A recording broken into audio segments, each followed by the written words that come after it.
Okay, so what happened after they got everybody back to base camp? Well, the first thing that Anatoly did is kind of almost in the way that people will isolate themselves after a tragic event to contemplate the measures. Anatoly climbed Lhotse. Now, something also forgot to mention is Camp 4, where it's a double football field that I've said 1,000 times. It's essentially sort of in this saddle of, and the top of one of the saddles is the peak of Everest. The bottom of the saddle is Camp 4, which is still at a very high elevation. See if I can't find that elevation real quick. And then the third prong of the saddle, the high part of the other side of the saddle, is Lhotse. Everest is 88,000 meters, or 8,800 meters. Lhotse is 8,500 meters. And Camp 4 is, I believe, maybe 75,000 meters or something like that. Or 7,500 meters. And so Anatoly kind of did this climb, felt his heart, came back to the United States. John Krakauer had, man, I'm forgetting all this stuff that's important to this. So he was hired by Outside Magazine. So he wasn't merely a client, but he was also a writer, which is maybe one of the reasons, I mean, I don't really think so, but maybe one of the reasons Rob Hall pushed to have as successful expedition as he could in order to, appease the journalist, if you will. I don't know. That's definitely a possibility. So initially it was supposed to be an article about, a successful climb of Mount Everest and about sort of the new commercial Everest expedition guides. But of course, afterwards, Outside allowed him to write his article, but his article was much different than what they were expecting. It was the tragedy of Mount Everest. Now, initially, he just wrote, John Krakauer just wrote the article, but he really realized he needed to tell his account fully in a book.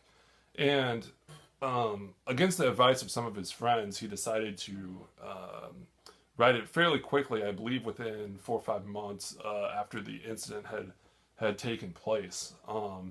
There's less perspective then, but you might be able to communicate some of the more raw nature of the book by doing that, by having it more immediate. Well, Anatoly read John Krakauer's article and later John Krakauer's book, and because he's not necessarily an American, that's where this Weston DeWalt came in, as essentially Anatoly told the story, and then Weston DeWalt wrote the climb.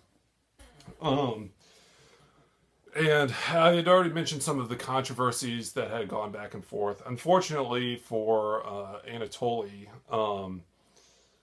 he led another Everest expedition. I believe it was sometime in the fall, maybe.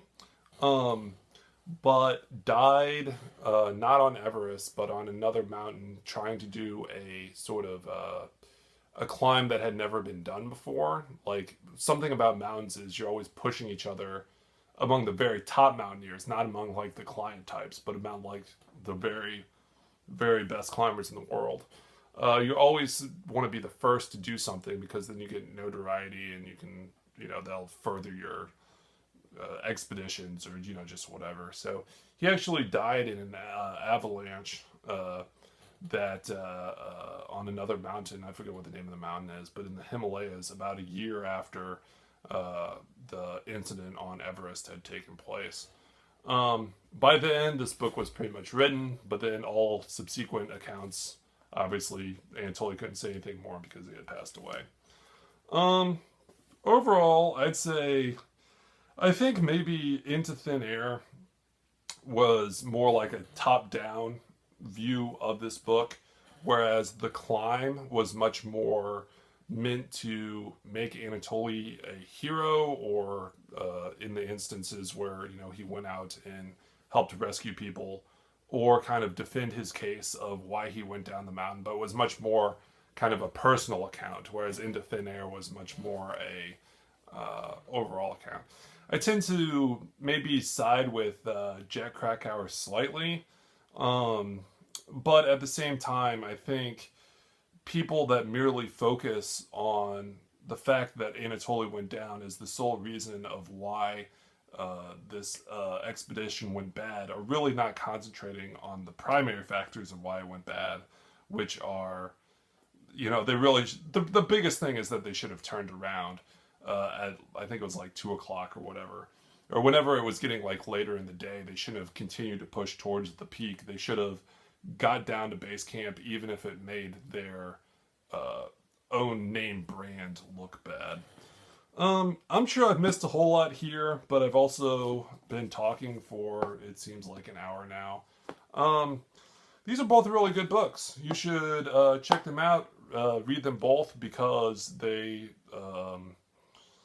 you can kind of compare and contrast between the two and really see what's up. So, The Climb by Anatoli, Boukreev, I'm pronouncing that wrong, and G. Weston, DeWalt, and Into Thin Air by, actually there's a subtitle here, Into Thin Air, a personal account of the Mount Everest disaster by John Krakauer. All right, check out the books, you guys. I really feel bad that I didn't do a good enough job on these, but check them out. All right, bye.